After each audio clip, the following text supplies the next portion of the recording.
Assalamualaikum. Qadırmenді Қасым-Жомарт Кемелұлы.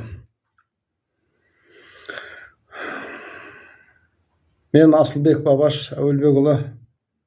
Сізге айтар датым бар. Мынау сізге жолдауым 25-ші ролик дейміз ба? Қымбатшылық мәселесі бойынша. Қымбатшылық мынау елді буындырып жатыр. Жақсылыққа апармайды түбі. Мынау әлеуметтік жағдайы төмен отбасылар көбейіп кетті. Қайыршылар көбейіп кетті қазір. Осы мәселелер бойынша мынау біздің қасыңыздағы отқан үкіметтің министрлерінің өтірік туралы айтқым келіп жатыр. Өтірік айтқыш министрлер жиналған ана жерде. Үкімет жұмыс істемейді. Бірінші картоп мәселесі бойынша. Депутат көкеміз Жигули 2.900.000 тонна картоп бар деді ғой.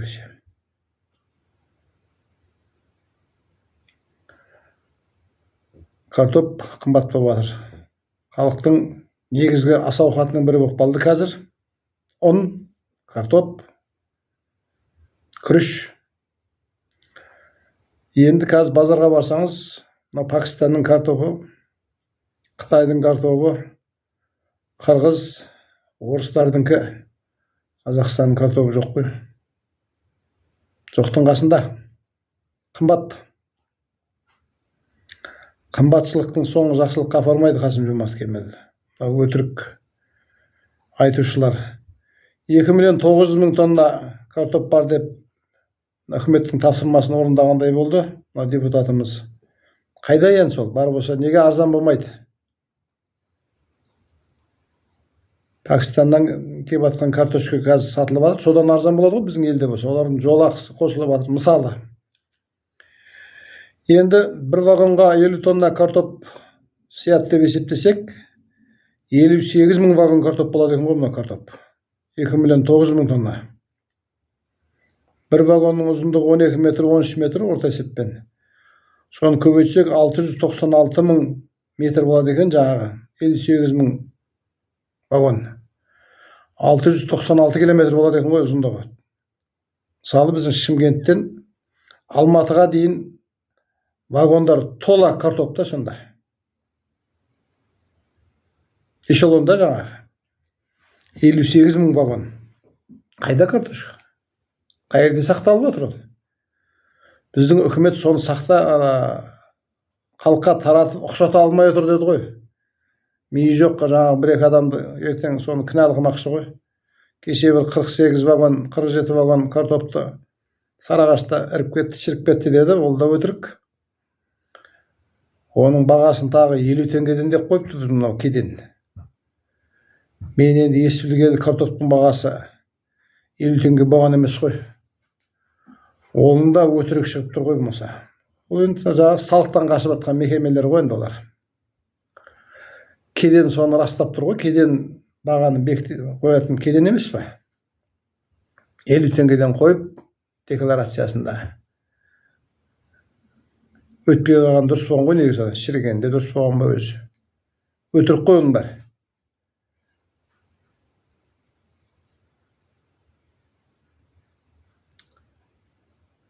Екінші мәселе бидай мәселесі. Өзіңіз айттыңыз 27 миллион бидай орылды бастырылды деп. Енді сізде сол министрдің бергенін айтып жатсыз ғой енді. Батып қалдық деп жатырмыз ғой енді. Біз де қуанып жатырмыз бірақ. Лайым солай болсын, бірақ бұл да өтірік қой. Осыдан 4 жыл бұрын ба, бір 16 миллион тонна бидай алып, жерге сыйғызамай, қамба жоқ, қоятын қойма жоқ, элеваторлар жұмыс істемейді. Далада шіріп, бір тақиямызды аспанға лақтырып қой 16 миллионға. Енді 17 миллионға, 27 миллион бил бастырып біз қаяқта ол бидайдың бәрі. Сұрақ туындайды. Осыншама бидай түркүндағы қазақтың халқы тегін нан жемейміз. Бидай жоқ мемлекет Өзбекстанда нан 100 теңге арзан екен ғой бізден. Осыны айтам деп анау Алмасбек деген азамат қамалып жатыр ғой. Мына өтірікшілердің өтірігін айтқан үшін жала жауып ақша алды деп, оны әлі дәлелдемей жатыр екен ғой. Неге мына диірмендердің бәрі жұмыс істемейді? Қаншама жұмыс орнын ашуға болады ғой, мына әкімдер жұмыс істейтін болса. Мысалы да, біздің оңтүстікте 30-дан аса диірмен болған уақытында. Біз Тәжікстанға 1 миллион тоннадан аса ұн сатқанбыз. Өзбекстанға 3 миллион, 4 миллион тонна ұн сатқанбыз уақытында. Тұр ғой оның бәрі. Сол кезде бір 10 миллион, 12 миллион өндіретін ек қой мысалы. Енді 27 миллион бидай болса, онда ол керемет қой бұл енді. Диірменнің бәрі жұмыс істеп жатқан жоқ қазір. Бір 3-4 диірмен жұмыс істеп жатыр енді, оның егелері сол сіздің қасыңызда ғой, сол министрдің ояқ баяғында жүр олар. Президент болам деп жүрген шығар. Нан қымбат Қазақстанда. Жұт келе жатыр Қасым-Жомарт Кемелұлы. Мен Түркістан облысы Отырар ауданының азаматым, ауылға барып тұрам елге. Bir тамшы жауын жауған жоқ биыл. Бүкіл Сырдарияның бойына. Қызылордасы бар мынау. О, Жетісайдан басталады ғой Сырдария. Аяғы Ақтау, Атырауда да биыл тамшы жоқ. Жауын жоқ. Ел әрекетін жасап жатыр, тасаттығын беріп жатыр, Құдайдан сұрап жатыр, бірақ жоқ. Ауылда сиырлар қазір теңселіп тұр. Тоғайда шөп жоқ. Бір пресс қазір 1200 теңге. Одан да қымбат. Қазірдің өзінде. Жұт келе жатыр. Ет қымбаттап жатыр. Бәрі қымбат қой бізде, жоқ қой. 1000% мүмкіндік бар. 1000%. Картоп өндіруге де, мал өсіруге де. Ол мүмкіндікті бермейді мынау министрлер елге. Жағдай жасамайды. Қымбатшылық. Мынау сырттағы жұрттар естісе ертең ашығып атсақ, қырғын болайын деп тұр ғой, мынау өлім болайын деп тұр ғой, бүкіл дүниеге қарабет болайын деп жатырмыз ғой. Аграрлы елміз. Ми жоқ министрлер. Мынау өтірікші деген, жыл өтірігі деген медалды сол ауыл шаруашылық министріне тағу керек. Мынау соны артын жауып, ой мына бар мына жерде 2 миллион 900 мың тонна деп айтқан Жигули көкемізге де тағу керек бір медалды.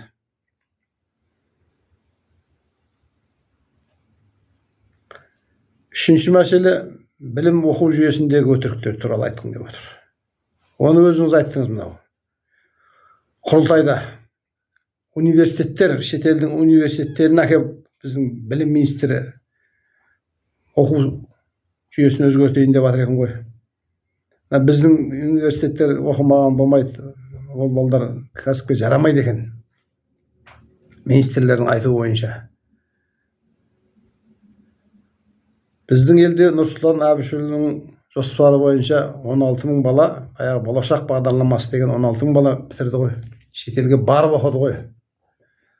Стипендия төлеп елден, ақша төлеп 16 000 бала. Енді соның бір 2 000 мақұл енді мейсіз өтіп кеткен шығар. Бір 2 000 енді Баймановтардың балдары шығар енді. 12 000 бала бітірді ғой, қайда сол балдар? Кадр емес пе солар? Соларға жұмыс бермейміз біз. Соның жартысы шетелде сандалып жүр ғой қазір. Елге жете алмай, елге келгісі келмейді, бірақ біздің елде заң жоқ қой бізде. Жұмыс бермейді бізде. Баймановтар отырып алған мынау ағайындардың бәрін тастаған қазір. Сол 16 000 балаға жұмыс маман емес па? Енді бізге жетпей жатқаны сол университеттер әкеп, соларға жағдай істеп, ақша төлеп ана жерге, зданиялар беріп, біздің елде оқыту қапты ғой оларға. Осындай жоспар құрғанда министрдің қасындағы адамдар бар ғой, білім министрінде отырған шығар бір 1000 адам. Соларға айтпаймын мен. Не айтып жатсың деп. Ойпырмай. До того төмен ғой біздің министрдің деңгейлері. Ауру көбейіп жатыр Қасым-Жомарт Кемел. Біздің мына білім министрлігінің мединституттар бар ғой, соның баяғыда уақытысында шөп дәрілерді оқытатын кафедралар болған соның ішінде. Шөптен істелетін. Алла Құдай ауруды жаратқан, оның емін жаратып қойған ғой. Кез келген ауруды шөп арқылы емдейтін біздің дана бабаларымыз бар ғой, бәрінің емдері бар. Сұлы сүті дейді, мысалы, жантақ дейді, давлениеге көп қой. Оны айтыңыз Қасым-Жомарт Кемел. Факультетті ашсын сол факультет. Мына медучилище бар ғой, мына қазіргі медучилищелер. Солардың бәрінде оқыту керек, осы шөп дәріні оқыту керек. Мына дәрі емдемейді адамды. Дәрі одан сайын өлтіреді ғой, уақытша ол тоқтатады, бірақ емдемейді. Шөп дәрілер емдейді ғой. Арзан болады ғой, біздің елде барлық шөптің түрі. Мына Қытай әкетіп жатыр ғой біздің тамырларын, шөптің тамырларын қопарып әкетіп жатыр ғой. Неге біздің мына министр соны ойланбайды? Неге өзіміз істемейміз соның бәрін? Министрлер жиналып алған 1000 адам отыр ғой, сол жерде бір-біріне қарамай ма екен олар? Ақылдаспай ма? Фомс 4-ші. Енді үлкен өтірік мекеме, оны Бақытжан Базарбек бауырымыз енді оның жілік майын бәрін шағып, керексіз мекеме екенін айтып тастады ғой. Ақша жұтып жатқаннан басқа дым да жоқ оларда. Қазір бүйрегім ауырды, бауырым ауырды деп баршы, қазір өз үйге түсесің дейді, бір айдан кейін кел дейді ғой, бір айдың ішінде біліп кетесің ғой, бір ай күтіп жатар ма ауру? 20 күннен кейін кел дейді. Ақша төлесең, сразу сол жерден түсіреді. Міне біздің министр, денсаулық министрі. Жаңағы өтірікші деген номинация ма, соны медаль тағу керек осыларға. Темірін салмақтылау қылып. Оны міндеттеу керек, тағып жүрсін. Білім министріне де, денсаулық министріне де. Жақсылыққа апармайды Қасым-Жомарт Кемел. Мыналардың отырысы жайсыз. Айтып жатыр ғой, қалтасынан басқа ештеңе ойлап жатқан жоқ, халық керек емес оларға. 5-ші, мынау қант қызылшасы деген бір елес ауыл шаруашылығын кезіп жүр ғой. Өткенде байбалам салдық қой, Павлодарға салынатын болды деп. Пәленбай миллиард төлейтін болды деп. Ой, ол жерде жердің астында қақ кетеді, қар басып қалады деп жүріп тоқтатты ау соны. Байбалам салдық қой, мына жақта отырып. Менің бұрынғы роликтерімде бар. Енді соны Атыраудан соғайын деп жатыр екен. Атыраудың жері тұзды жер, о жер. Ал қызылша дақылы бұл мынау ылғал түсетін дақыл. Оны негізі мынау Жетісу өңірінде, мынау Жамбылдың өңірінде, таулы жерлердің жан-жағында егілетін дақыл. Сол жерде егіп оны қатырып жатқан жоқ олар. Қызылшаны ектіріп алып қабылдамай қанын ішіп жатыр ғой шаруалардың. Бір елес кезіп жүр. Оның себебі мынау біздің бұрын айтып едім, бір ролигімде бар. Шардара ауданынан қызылша заводын соқты ғой. Енді 1 миллиард кеткен шығар соған. Үлкен завод. 1 килограмм қант шығарған жоқ қой. Соны анау пысықайлар бөліп алды ғой соны, өтірік завод қанау. Соны тағы біреулер соны бөліп алғысы келіп жатыр ғой, Атыраудан соғып, ертең болмай қалды дейді да. Қаңқасын тұрғызады, бөлінген ақшаның бір 20%-іне. Бір елес кезіп жүр, мына ауыл шаруашылық министрлігінде отырған адамдардың бәрінің не істемей ме сонда? Мынау не деп айтпай ма бір-біріне? Бөлім басшылары бар оның жерде. Бұрыннан келе жатқан, бірақ олардың бәрі әркім туысқандары ғой. Миы жоқтар. 6-шы, бір ТО деген бір жауапкершілік шектеулі серіктестік деген бар бізде. Елге қайтарылатын ақшаны ерікті жасап отқан мекеме екен. ТО компания по управлением возвращенными активами дейді. Ойпырмай, бұны жеке меншікке беріп қойыпты. Onun başçısı söylеп жатыр кеше. Пәлен мектеп соғып жатырмыз, пәлен ақшаны, қайтқан ақшаны бәрін айтпайды оны енді. Секрет қой. Мектептерді ұрланған ақшадан соғып жатырмыз деп айтады тағы. Оны оқыған балалар ертең ұрланған мектепте оқығанбыз, ұрланған ақшаға соғылған мектепте оқып жатыр деп айтатын шығар енді. Оның аты айтып тұр ғой, жауапкершілік шектеулі деп. Бір мемлекеттік бір министерство осыны бекітуге болмады ма? Бұл халықтың ақшасы ғой негізі, қайтарылған ақшаның бәрі. Неге оны жеке меншікке, жауапкершілігі жоқ адамдарға беріп қойған? Үкімет жұмыс істеп жатыр деп ойлайсыз ба? Жауапкершілік шектеулі серіктестер болса, бөлуге ыңғайлы да оларға. Ешқандай есеп жоқ. Депутаттар сұрап қойды оны. Қанша қайтып жатыр, қанша келіп жатыр, білмейді да. Өтірік мекеме ғой бұл 6-шы. Онан кейін Қасым-Жомарт Кемелұлы мынау 7-ші депутаттар туралы. Байбаламшы депутаттар болды ғой біздің депутаттардың бәрі қазір. Бірақ 10 шақты депутат оларға да рахмет, бірақ айтып жатыр әйтеуір кемшілікті. Аяп атқан жоқ қой. Оны мынау министрлер құйрығына да қыстырмайды ғой. Мынау айтып жатыр ау демейді ғой. Бір ит үріп атса қорқасың ғой, мысалы сол сияқты. Ит құрлы көрмейді ғой олар. Қандай кемшіліктерді айтып жатыр. Қалған депутаттар ұйықтап жатыр ғой, суретте жүр, бәрі жатыр ғой өзде. 90%. Бұл мекемені байбаламшылар мекемесі деп қояйық та, оған миллион теңгеден айлық беріп жатырмыз. Халықтың ақшасы ол. Мына заң шығаратын басқа бір мекеме ашайық та, Қасым-Жомарт Кемелұлы. Заң шығарайық та. Оларға ми жетпей жатыр ғой олардың. Неме керек мысалы, миына зақым келмесін олардың. Жапон мемлекеті жемқорлықты тыйған. Өзіңіз өткенде Сингапурға бардыңыз, жемқорлық жоқ. Оңтүстік Корея ма, немістер ма, баяғы жеңілген немістер. Мықты заңдар бар. Сол заңды әкеп көшірсін де, мына жерге қоя салсын да, болды ғой, солардың заңын пайдаланайық та біз енді.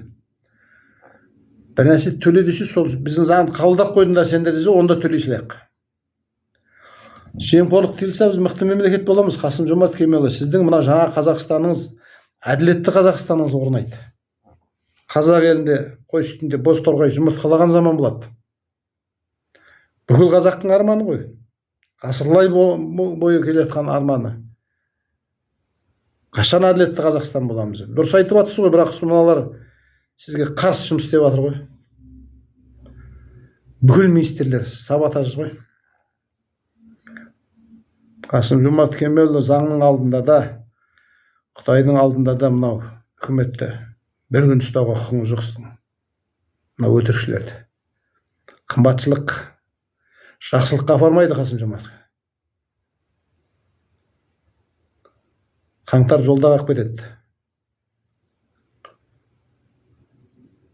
Бұл мәселелерді айтып жатқан себебім тағы бір 2-ші қаңтар болып кетпесін, ел қырылмасын деп жатырмын. Қымбатшылықты тоқтататын, қымбатшылықты жоятын мүмкіндіктеріңіз, 1000% мүмкіндігіңіз бар. Ол үкіметті тарату керек. Істейтін адамдар жұмысқа алу керек қой. Бұл 25-ші ролигім. Жолдауым сізге. Бұрынғы роликтерді қарап шығыңыз, Қасым-Жомарт Кемелұлы. Келесі ролигім мынау әкімдер туралы айтайын деп жатырмын. Әкімдер. Мына әкімдер жұмыс істемейді ғой. 26-ші ролик. Әкімшілікті құрту керек түрмен. Бір мемлекеттер бар ғой, әкімшілігі жоқ. Соларды барып изучать етіп келу керек та, мынаның бәрі. Бұлар торымыз ғой, мынаның бәрі. Бүкіл облыстағы әкімдер осы бизнеске торымыз қойып отыр ғой бұлар. Рұқсат алу керек, алдына бару керек, сәлемдесіп шығу керек. Тендерді енді айтпай-ақ қойған. Әкімшілікті, сол әкімдер туралы айтқым келіп отыр. Келесі 26-ші ролик, Қасым-Жомарт Кемелұлы. Akimberdiň jumuşy turaly. Karаңyz, ötünç.